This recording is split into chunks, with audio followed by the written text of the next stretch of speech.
The future is here.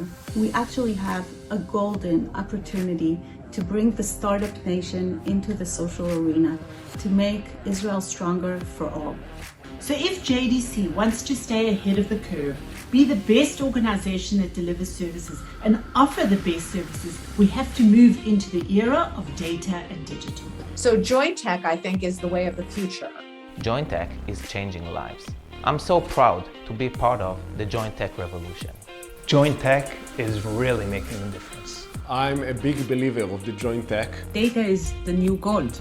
I'm so honored to be a part of the JOINTECH revolution. I'm very proud to be associated with New York UJA Federation, which really pushed this agenda. I'm sure JDC would have gotten there anyway, but we pushed it and I'm really proud of that, and I'm thrilled to be here today. JOINTECH is really making a difference. And here we bring the vulnerable populations into the startup nation by providing services that are digital. Digitalization is something that we all need to use. JOINTECH is changing lives. JOINTECH because the future needs us now.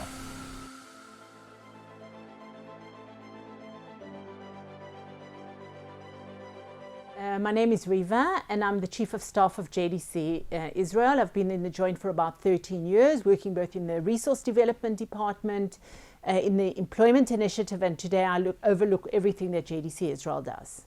JOINTECH is a new and exciting initiative of all the regions of JDC together to introduce data and digital into the social services that we deliver. In this way, by using both digital and data, we can create more exact services, reach more people, and be more effective in the way that we work. I'm Ronnie Sapir. I head the Data and Digital Innovation in JDC Israel. I came here after leading the Digital Health Initiative, National Initiative in Israel, and I have been a founder and a startup of digital health. JOINTECH is a global initiative in the Joint that works for the common good using data and digital as a basis. And in JDC Israel, what we mean when we say JOINTECH is creating data and digital products that serve the vulnerable populations in Israel through our innovative services, and creating the infrastructure that would move the whole social arena in Israel forward using data and digital. Hi, I'm Pini Miretsky. I'm the Deputy Director of the Planning and Program Development Division in JDC FSU. JOINTECH is a way to leverage technology in order to increase our impact, to widen our reach, and to leverage our community assets. In a way, it's a holistic solution. It's a way for us to bring out new ways, new tools, to create new, lighter infrastructure, to provide new and more cost-effective services, and to create new connections among the communities. JOINTECH is a very vast initiative, and it includes several aspects because using the words data and digital is very, very broad. So on the one hand, it's looking for the smart solutions, the apps that we can develop, the programs that we can do that are actually based on data and digital services. On the other hand, we should also look at the systems that we're creating to improve, like improving the systems in municipalities on how they deliver services. But all this can't be effective if we don't offer digital literacy, which is teaching the vulnerable populations how to use digital services so that they can access these services that we're actually developing for them, both on the municipal level or the system level, but also as an individual. So some of our clients will get age-friendly smartphones that through these smartphones they can for the first time connect with their peers, connect maybe with their families who live abroad, and can receive new and improved services. At the same time, our employees can look at the clients and finally understand their needs better and get the better sense of how to help them and how to assist the most vulnerable among them.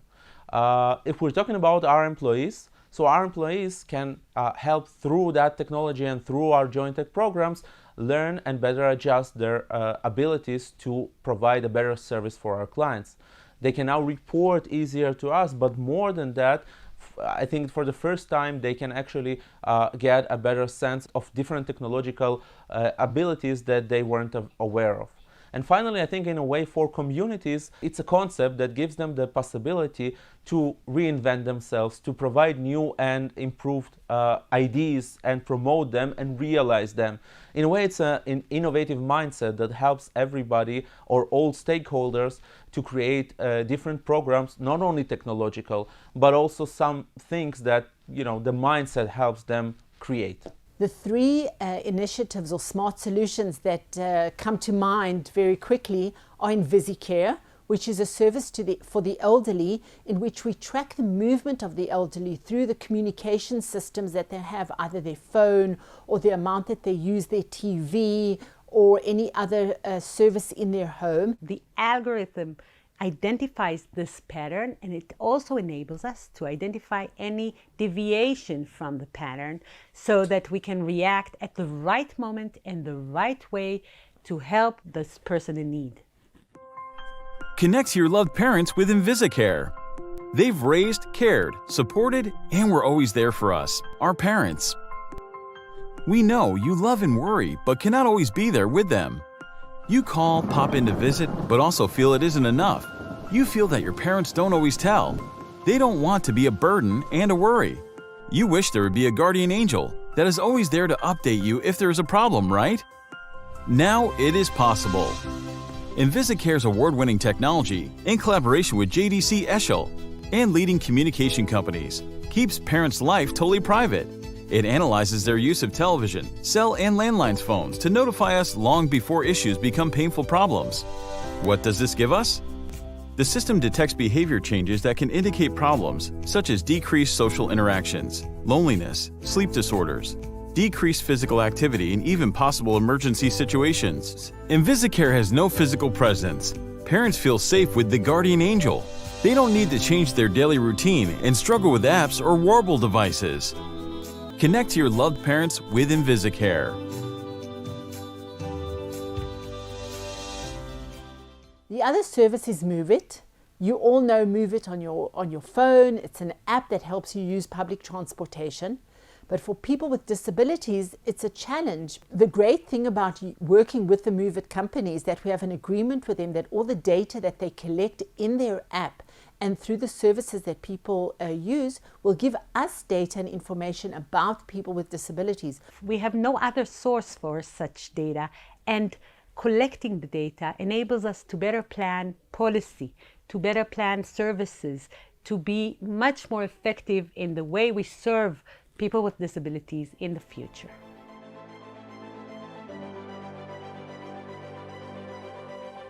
Our main goal in Israel Unlimited is to maximize independent living for people with disabilities. And when we think about it, we want to reduce the gap for equal opportunities to participate in the community between people with and without disabilities.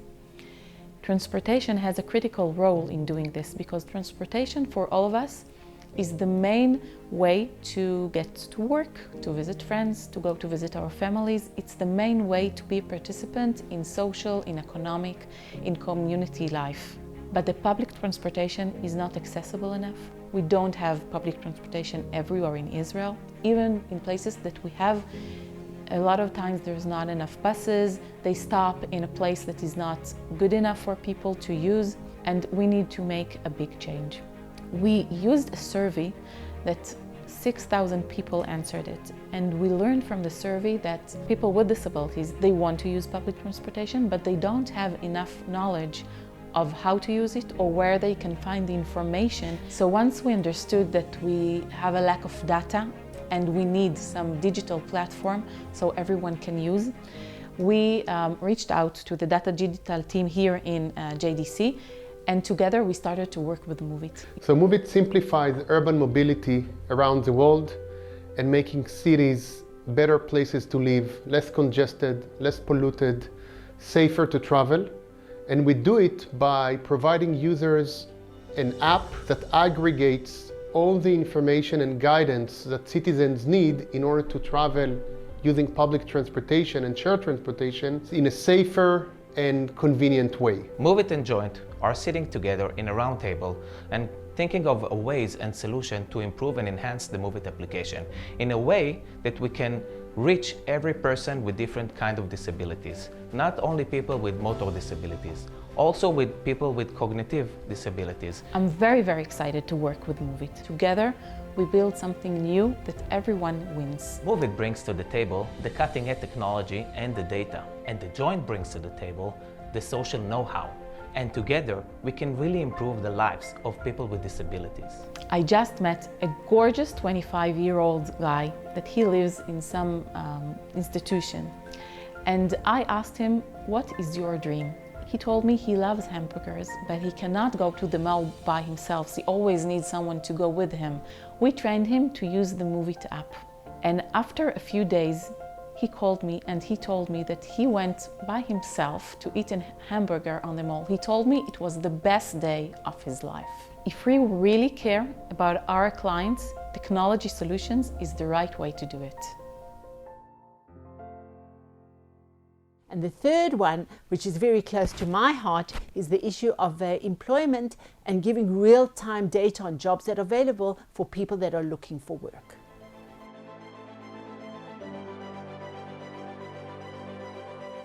The problem that we're trying to solve in Retrain is the skills gap. In simple words, the skills gap, if you ask every employer what their major concern is, talent, people, getting more people to do the job. If you look at most of the economies, you see that unemployment is on the rise. So how can you explain this phenomenon? On the one side, there is a need for supply, and on the other side, there is demand. Why does the supply and demand not meet each other? So in Retrain, we believe that this is a data problem, and we're using data and artificial intelligence to help bring insights into the skills gap challenge. Our end goal is to close social economic gaps in Israel by ensuring that all people, especially those who have less access to information, are able to make data-based decisions about where to work, where to study, and how to make progress in their careers and in their livelihoods based on what's really going on in the job market. Our mission in Retrain, helping people find new jobs, is right on the spot with Tevet's mission. We both understood that it's all about people, it's all about data and bringing the two together. We would never be able to have this type of a project without the joint Tevet. Okay? The reason for that is that this is the ideal organization that from one hand can speak the language of the high-tech companies, okay? And at the same time understand the requirements of the government departments and can do the relevant connections. This is our opportunity to take career guidance from the physical domain into the virtual domain, into the digital domain. And it allows us to provide more service to more people, more efficiently, and in this case, much more accurately as well. So it's taking career guidance into the 21st century. Avodata is a website that for the first time allows everyone in Israel to understand what are the occupational opportunities in any given sector, in any given geography within the country in real time. And we are creating a database that is going to be the most accurate one and that will be able to serve any need that the labor market will require. For the people that are not connected, that don't have the digital literacy, that don't have access, don't have the knowledge or the information at their fingertips, decision-making about jobs and career is harder than ever before. So Avodata comes to solve that problem by making that information accessible to the public. Lots of people are losing their job because of AI. We are going to use AI in order to find new jobs for these people. Okay? We are going to make these people more relevant and more equipped for the jobs of the futures.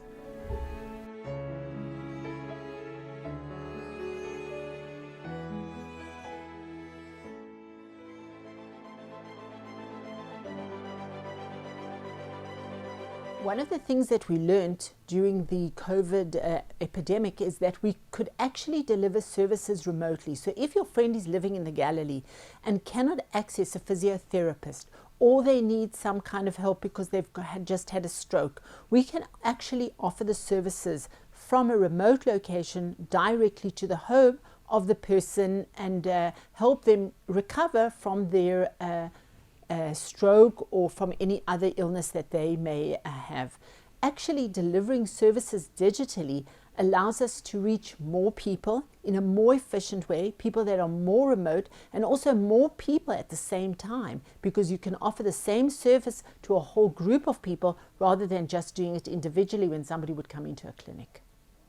Many of the municipalities in Israel, especially the Arab municipalities, haven't advanced to deliver services digitally, and one of our initiatives is to be able to help them to move into the digital age so that they can offer their services online to their customers. For instance, if somebody wants to register their child for kindergarten, then if it is digital, they don't need to go to the municipality to do that service, or to pay their monthly bills, or to get a report of things that have been fixed through the emergency line. That can all exist online, and the person doesn't have to physically go into the municipality any longer. Once again, this is an opportunity to collect data for the municipality to know what their citizens are using and where the problems are, and then they can also develop better services. Any service that you offer digitally, you can continue doing in times that rockets are falling, just like what happened in the last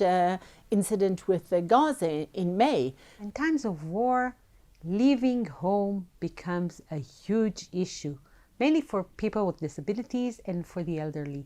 Imagine someone that sits at home and they cannot leave their protected area. Now with digital solutions, they can still be in touch. They can receive help from the municipalities and services, regular services, without leaving their home. So that's very, very crucial in times of war and other emergencies as well. Let's say that we have a 92-year-old grandmother who lives somewhere in South Ukraine.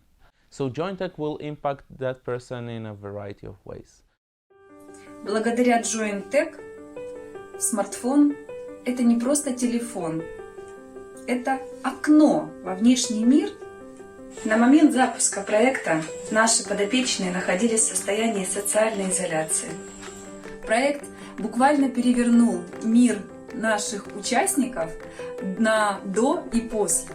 Когда до наполнено депрессией, тревогой, одиночеством, и об этом даже не хочется вспоминать. А после – это счастливая сказка.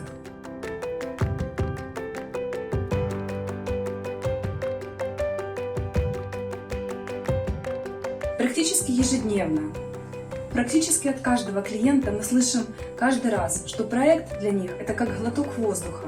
Еще год назад казалось чем-то невероятным возможность проведения онлайн-программ для подопечных, но сегодня это часть нашей жизни.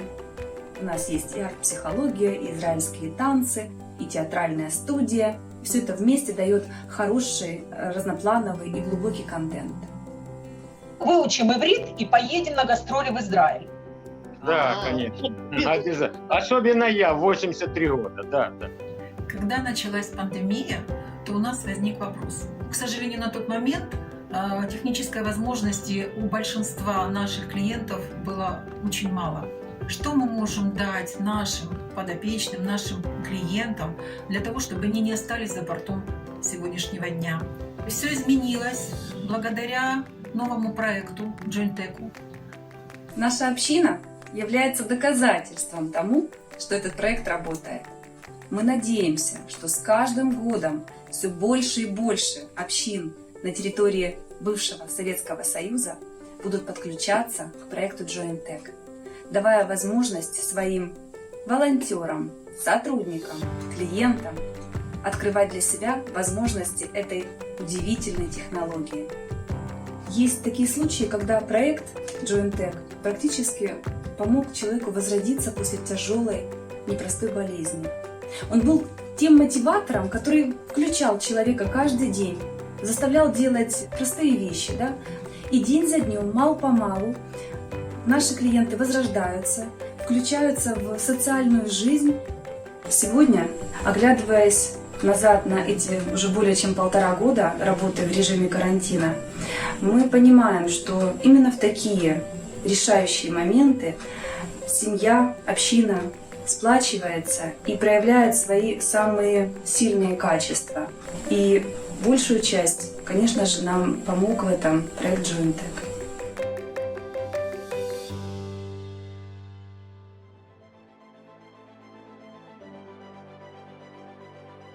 The impact that we'd like to achieve on the one hand is our clients to be able to access digital services. Today you can't make a doctor's appointment or check your bank account if you aren't digitally literate. So this is definitely one thing that we would like to expand and make sure that people can use the services and be connected with their families through WhatsApp, through the phone. On the other hand, we'd like to reach more people through our digital services because we can offer them remotely. And on the third level is to be able to make better services because they will be more exact based on the data that we manage to collect. I wouldn't like everything to be offered digitally because I think the human touch is really important for people, for therapies, for delivering services. But if we can offer a service to people that in the past couldn't get it, and we can do it more efficiently, more reliably, and more professionally, I think that can be a huge added value to the addition of tech into the delivery of social services. We want to create better services for the elderly. We want to go to larger scales of services for children and youth at risk. We want to have more effective services for people with disabilities. We want to make the employment market available for marginalized populations looking for a job. 10 years from now, I hope each and every person that we serve would be at the center of the services given, would be empowered, would be able to become a part of the solution rather than a part of the problem, and use digital services in order to help themselves in the best way possible, because the services would enable that. First of all, we're looking to improve the quality of life of the elderly, to improve the quality of life of our clients. We're looking to create more effective and cost-effective services. We're looking to create new connections among community members, among our employees, among our clients. We're looking to create a new ecosystem that will help everybody to leverage that technology without losing the human touch. Combining the forces of joint care and technology is what creates the new and the next level of impact and the next level of the care services.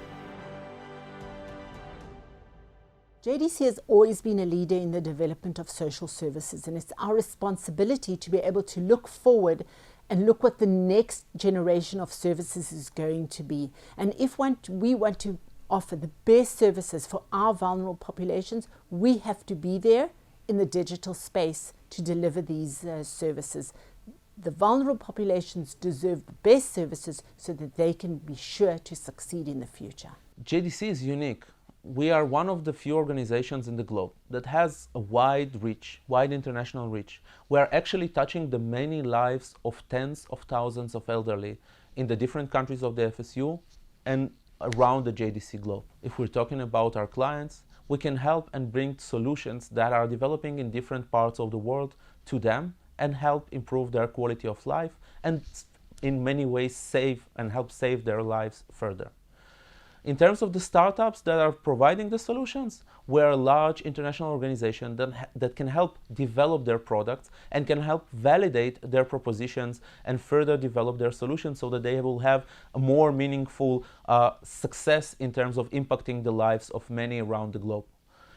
In terms of the smart investors who want to understand whether the solution, the technological solution, has a real value, we can actually validate that in our field, and we can understand whether which of the solutions is better. I think we have to understand that we're entering a new era with wonderful solutions ahead of us that can help the vulnerable Arabs, that can help an old person that's left in a home in the former Soviet Union, that nobody can reach them on a daily basis, but through the digital they can be reached. We can reach children with disabilities and we can make their lives so much better. Adults that have lost their memories, and we can track them and be of assistance to them. So it's a digital solution, but very personalized, that can help people in their everyday functioning in an amazing, amazing way. You know, technology is global.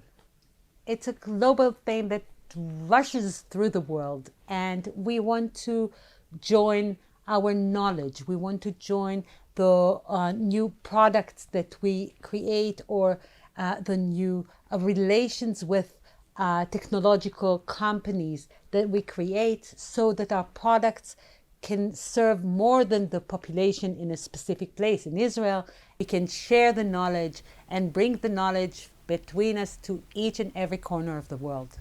As a global organization, JDC has innovation as one of its core values. We are always looking to create new and meaningful programs, new and effective programs and services that can help and improve the lives of our clients. I've met with this young Arab girl with physical disabilities, and she wants to become a student in the university, and with JDC Israel can help her in various ways. But she said that the most crucial barrier that she has to overcome was physically reaching the university from where she lives. And I thought to myself, we can help her. We can use digital solutions to help her with public transportation. And really, I think that was the point where I understood that with JOINTECH, we can touch our clients and create real change. My JOINTECH moment happened just 3 days after we delivered the first batch of the first 100 phones in Zaporozhye region. It was around the period of the high holidays, and we were really not sure about what can we do. The local rabbi said, well, you know what, I can try to let them hear the voice of the shofar. So we said, I think it's probably a good time to try to connect that. We provided the phones, and just 3 days after, we tried to create a mass event for everybody. We didn't know what to expect, because eventually, as you know, joining to Zoom is relatively complicated. It was a surprise to us to see that 97 out of the 100 people were able to join and hear the voice of the shofar. This was in the midst of the COVID pandemic. The whole region was in lockdown, and for many weeks, these people weren't able to see anybody but their home care workers. Now they were able to see each other. Some of them hours apart. Some of them haven't left their houses for many years. But in this way, they were able to be connected.